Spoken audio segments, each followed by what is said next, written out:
Hello folks, and welcome back to another episode of DGS2 Case 2. We are about to hear the testimony from both Gregson and Souseki about what happened on the night of the crime. Okay, Souseki. I am scared of what you're gonna say, but, you know, we gotta chuck through it.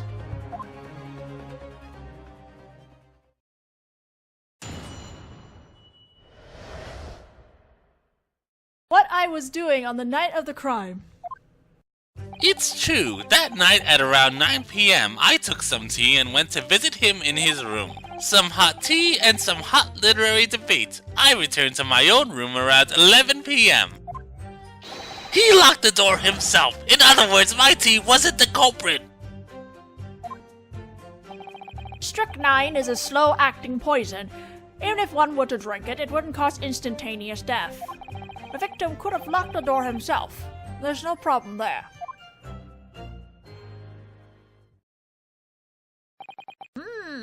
There don't appear to be any problems here. There was something in the testimony just now that I couldn't help finding a bit curious.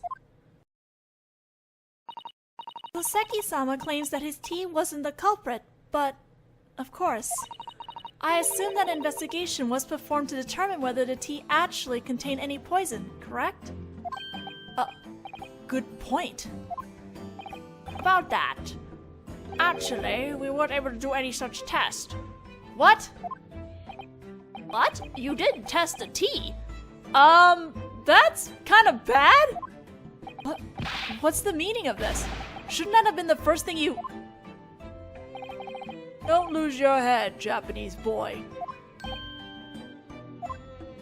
It's not that they simply didn't perform the test, it's that they couldn't.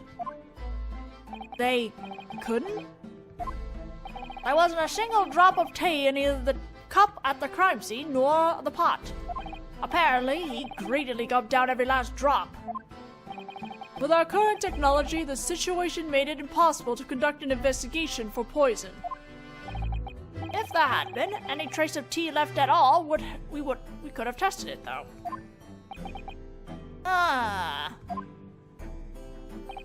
In any case, according to the victim himself, he didn't consume a single thing the night of the crime, aside from that tea. I see. That clears that up. Take a look at the jury defense. Huh? Surely you can sense their silent convictions. They're saying guilty. I dare say your client's execution is all but certain. Your fellow countryman's life will be condemned in a matter of seconds. I can feel the gazes of the 6 jurors boring pointedly into me. But I have to keep my chin up. Now then, defense, you may begin your cross-examination. Yes, Your Honor. Them wandering eyes. Bless. Alright, into the pressing, or whatever we are allowed to press here.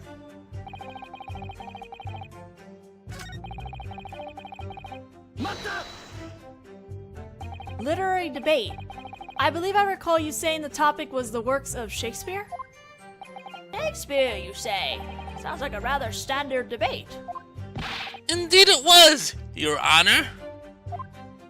Who is stronger, Romeo or Juliet?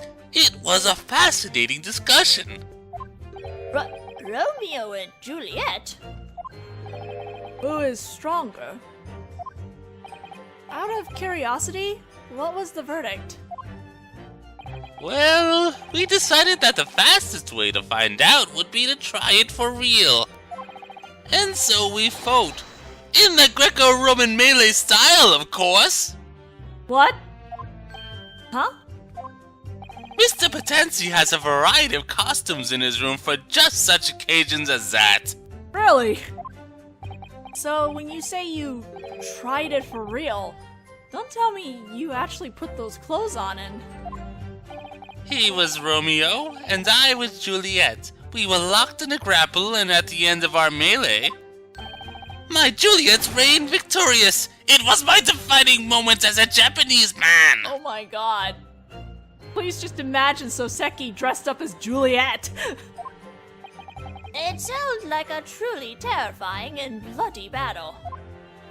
In any case, you admit that you brought tea and went to visit his room, correct? I boiled the water in my own room and carried it to his in a pot. After all, I heard that the man was so poor that he couldn't even afford tea. That's true. I didn't see any tea leaves in his room. I was only trying to show a bit of hospitality. So why are you all glaring at me so suspiciously? I should think it would be obvious that my tea was a perfectly innocent gesture. In that case, state your basis for that claim.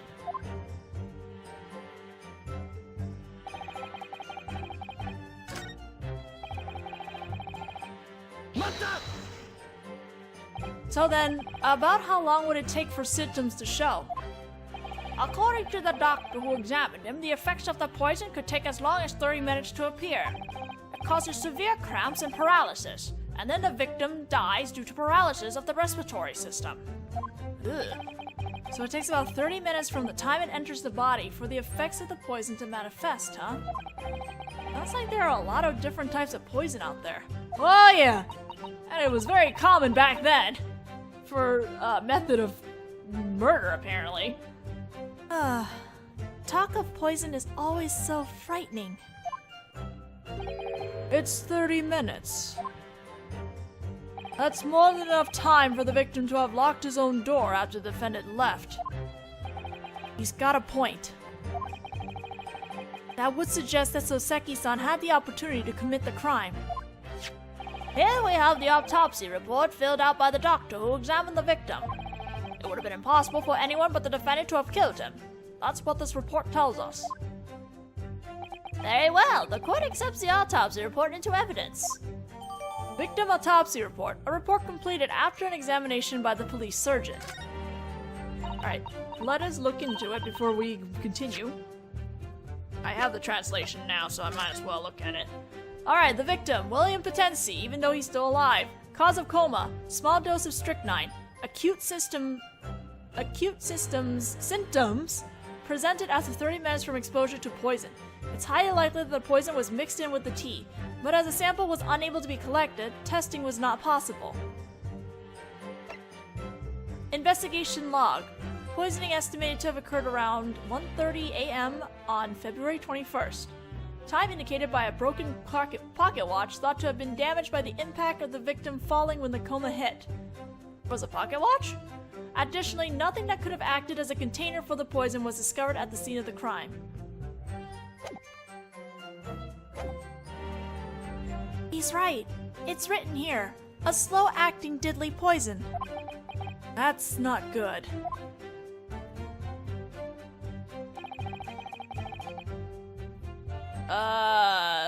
Looks like we're presenting the medical report.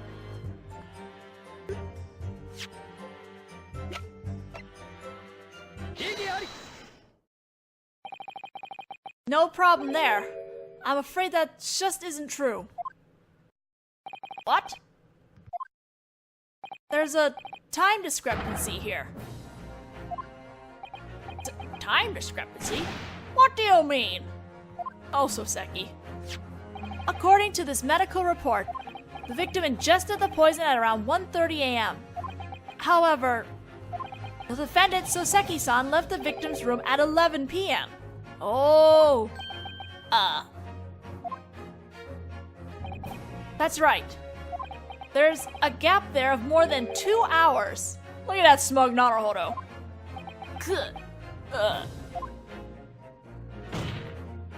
In other words, if it had been Souseki-san who poisoned his tea, this 2.5 hour gap is a clear contradiction.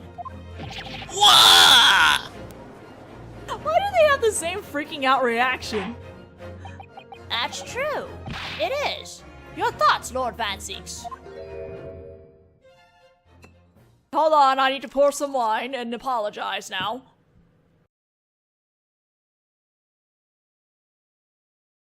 Are you gonna smash that too? For the impropriety of contemplating a fitting lunch to accompany this lord's chalice in the middle of a trial, I beg your indulgence. Contradiction, you say? It seems... There it is.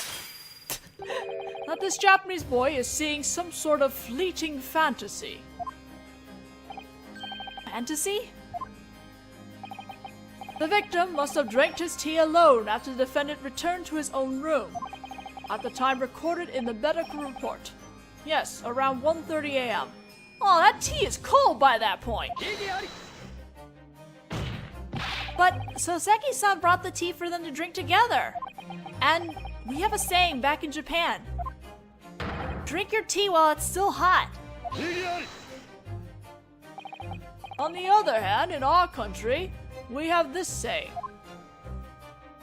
The goddess smiles upon cold tea. Besides, with a time gap like that, I think there could be other possibilities. Other possibilities? Such as? Naruhodō! For example, oh, maybe he had another visitor or something. Another visitor? That's a rather sloppy accusation, Japanese boy. Or maybe the victim poisoned himself.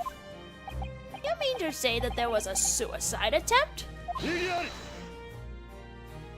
William Potensi has denied the possibility of suicide in no uncertain terms. That possibility does not exist. But Potensi-san could be lying.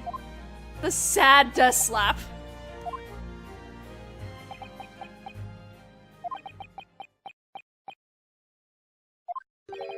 Is something wrong, Lord Van Zeeks? For the rudeness of focusing on the sound of the express carriages racing by outside the courthouse in the middle of the trial, I beg your indulgence. Excuse me? Carriages? Oh, wait, is Potensi coming? It would seem that, just now, the man himself has arrived.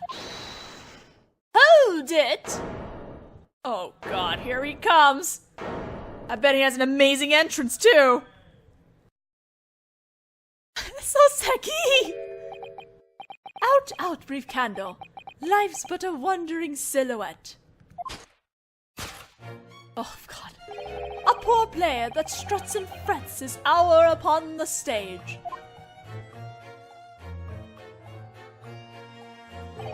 And once his hour is over, he is heard no more.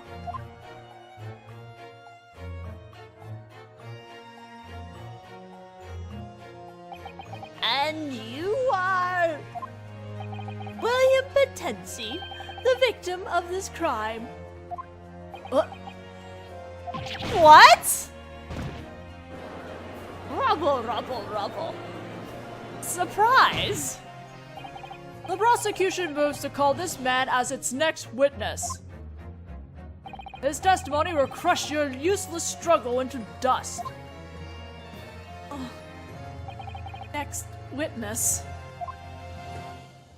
Very well. The court is very interested as well in what the victim himself can tell us.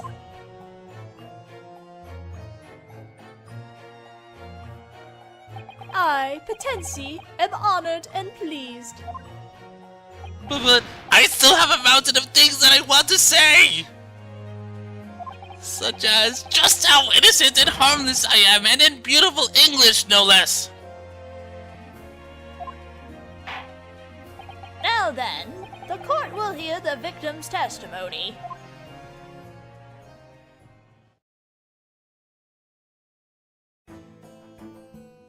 His face. Wait, what? Why is he here? So this is Potensi-san. That's great and all. But who's that person standing beside him? Somehow, I feel like I've been getting glimpses of him around recently. Now then, witnesses, your names and professions.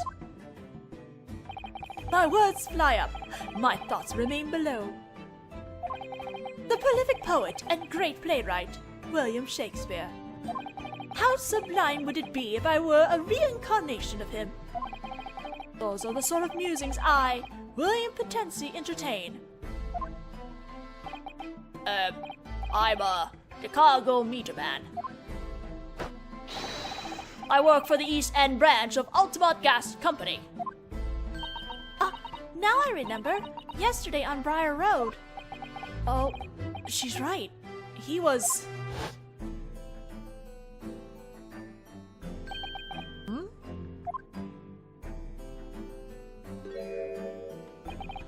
I wonder what that guy's up to. He's peeking into Souseki-san's boarding house.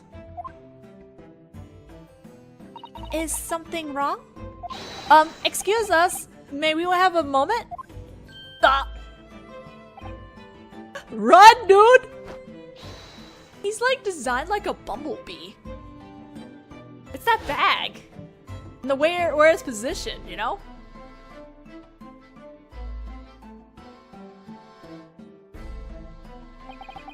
He ran into him in front of Garideb-san's boarding house.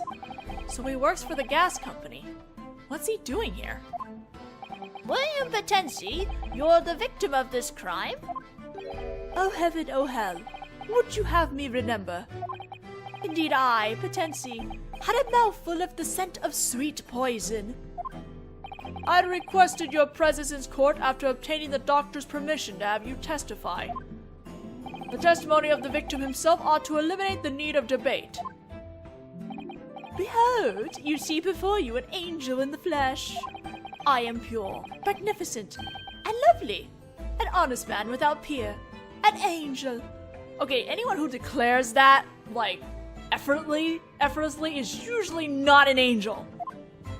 Of all the things he could have chosen, he had to go with an angel. However, that seems to have a strong impression on the jurors. So in other words, the jurors have sided with the angel. Very well. The court understands your situation quite well. So, what is the gas company employee beside him doing here? Who, me? In your previous rude statement, you said something to the effect of, perhaps someone else visited the victim's room that night. You then had the gall to say, perhaps the victim is nothing more than a big fat liar. What? No! I didn't go that far. The young man with the large chin there is here to crush your quarrelsome claims. Isn't that right, large chin youth? Broke, please. Well, like I said, I'm just... Now then, the court would like to hear your testimony. Testify about what happened on the night of the crime. People can smile and murder while they smile. Now then, let me speak. I shall tell you the truth that lurks behind the tragedy that occurred that winter's night.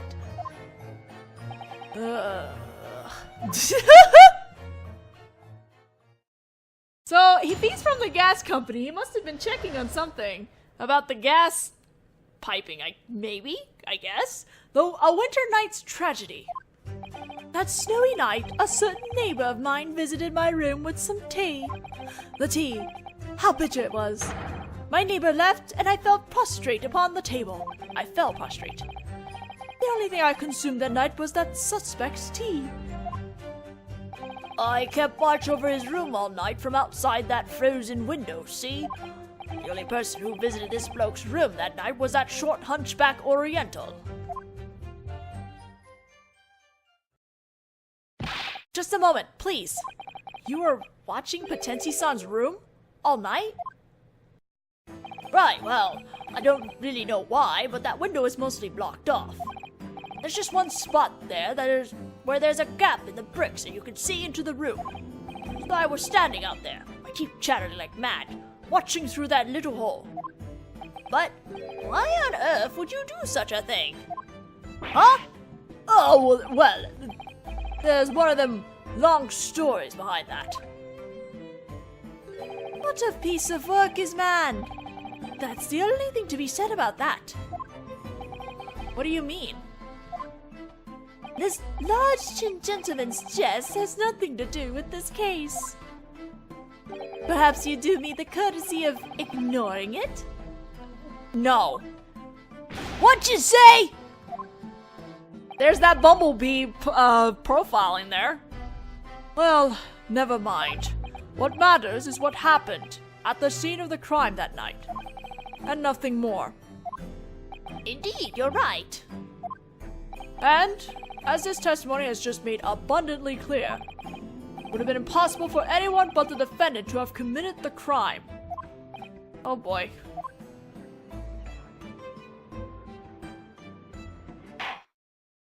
It seems as though this will be our final testimony. Now then, defense, your cross-examination, please. This is not the final testimony. Yes, Your Honor.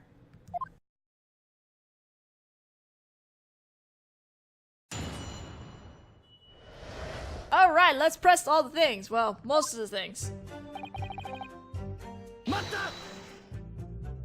When you say your neighbor, you're of course referring to Souseki-san, correct? Yes. Well, if I had to be precise, I suppose I'd have to call him the man from the second floor. But you get the idea. But what time was it when that hunchbacked, mustached Japanese man came to visit you? 9 p.m. The agreed upon time, on the dot. He arrived with some fragrant tea. That agrees with the defendant's testimony. And then we discussed the most fascinating topic in literary history. As I recall, that was... Who is stronger, Romeo or Juliet, wasn't it? I, Potensi, was Romeo. My neighbor was Juliet. Then, clad in our respective costumes, we attempted an impromptu investigation of the matter. It sounds like a truly hellish sight. Frailty, thy name is woman.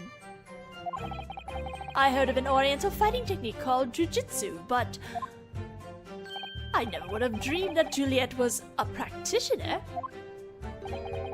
Sounds like Juliet sent Romeo flying. Allow us to wrap up the most fascinating topic in literary history and hear your testimony about the tea that the defendant brought. Yes, my lord. Potensi, at your service.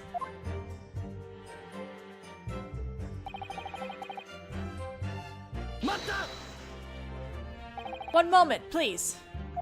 Souseki-san returned to his room at 11 o'clock. It was after 2 when you collapsed from the poisoning. That means there was a gap of over 3 hours. What the heck is this dance? What? Is he a crab? I just said the same thing I said when I was live streaming, but I mean seriously, it's like a weird motioning crab motion. If you're going to claim that the defendant put the poison in your tea, then how on earth do you explain this 3-hour gap? Oh, that's simple. Eh? I drank tea after my guest had returned to his room. It had gone cold by that point, but it quenched my early morning thirst. Okay, I'm gonna be honest, why do you want to drink cold tea in the middle of winter? I know cold tea is a thing for you English people, but, it's winter! But, no matter how you look at it, that's just unnatural. Not at all. After all, at the time, we were in the middle of an intense literary debate. There's no time to be sipping hot tea. Who's stronger, Romeo or Juliet, huh? Allow me to confirm one final thing, William Potensi. The reason you graced us with your presence was to indict the defendant with your own mouth, correct? It certainly was, Lord Van Ziggs. I was sent halfway to Valhalla by that hunchback's love of literature. Damn it, this doesn't look good.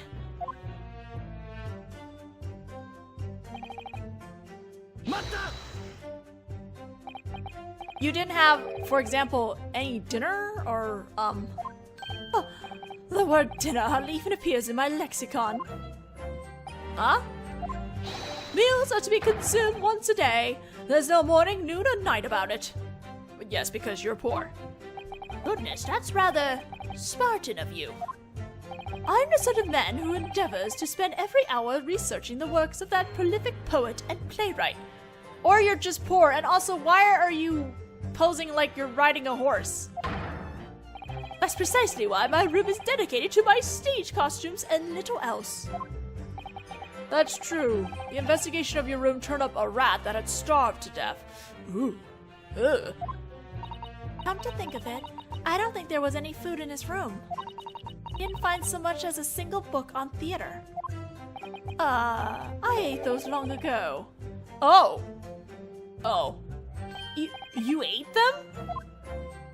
I had already memorized their contents. Is there some sort of problem with that?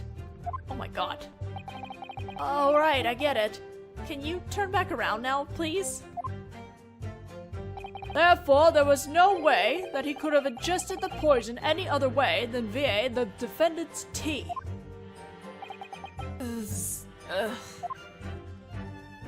We're fine. Everything is fine.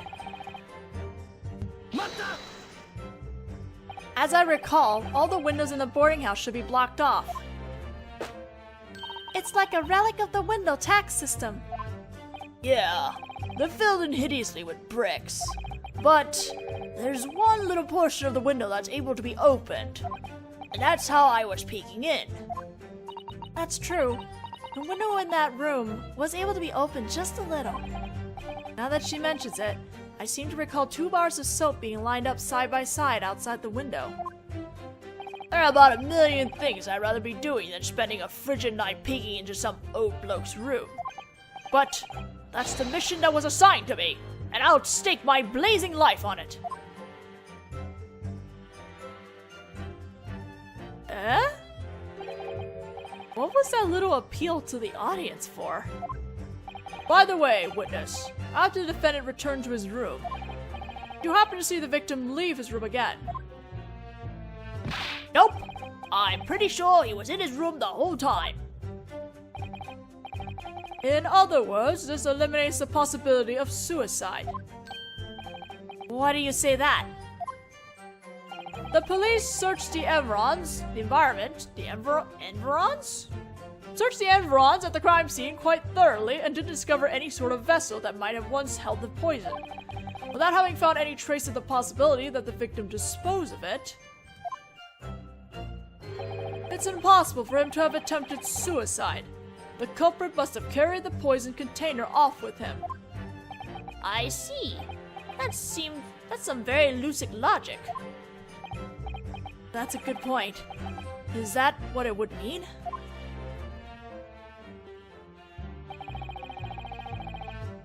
Wow, we literally did press everything. Amazing.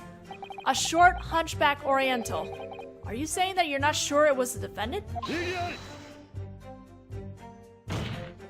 He said he was a short, hunchback Oriental with a mustache.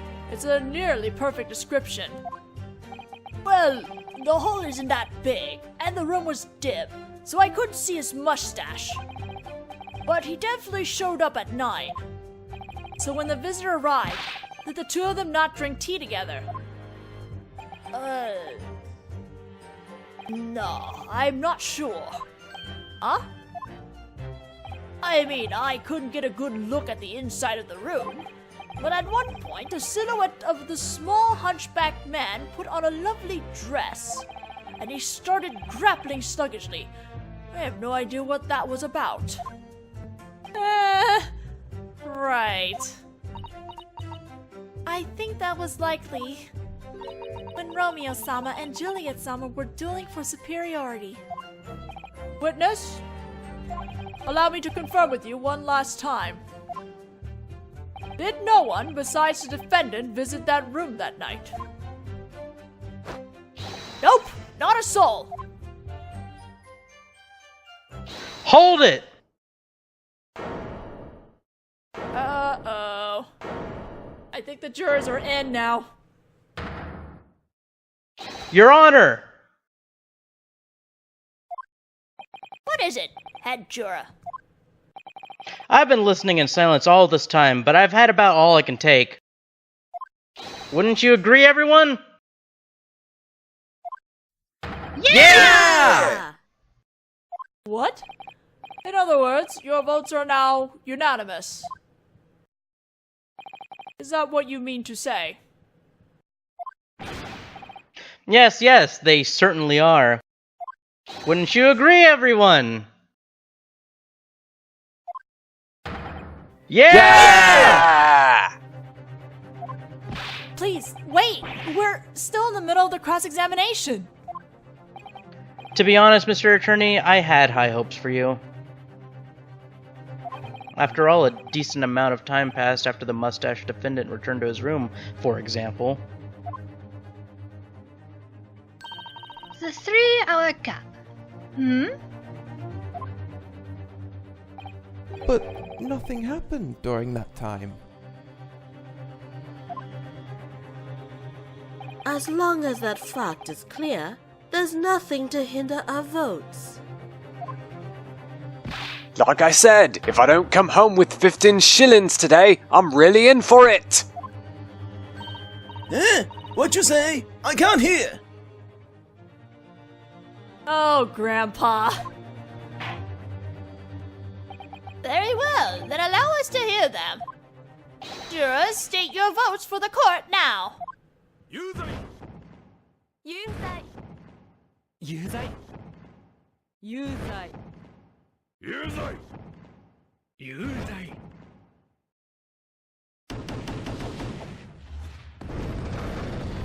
This seems rather familiar now. Deja vu. But It seems the jurors' votes are unanimous.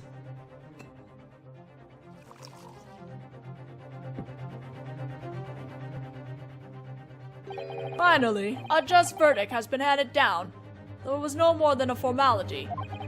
This has clinched your client's ruling. A ruling of guilty. Ah!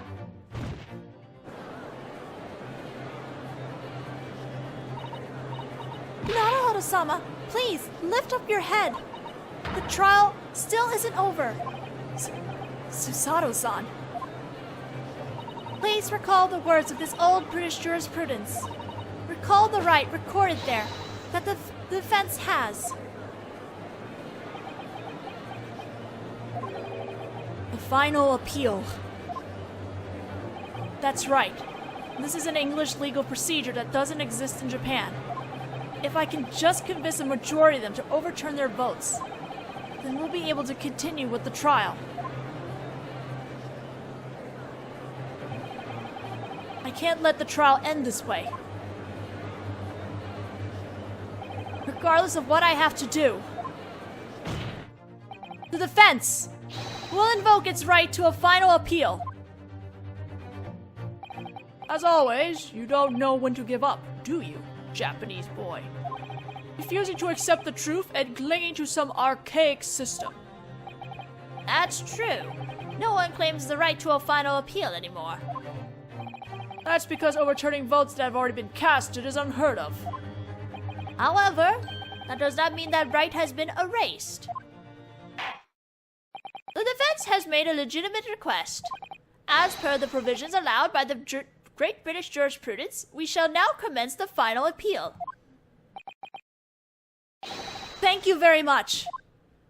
Are you ready, jurors? I'm well aware of this defense attorney's stubbornness. Challenge accepted. Very well. Now then, jurors, hear the court's request. State your reasons and basis for deciding that the defendant is guilty. And we will save that for the next video because we are way over time. But I wanted to find a good stopping point, and here it is. So, I will see you guys then.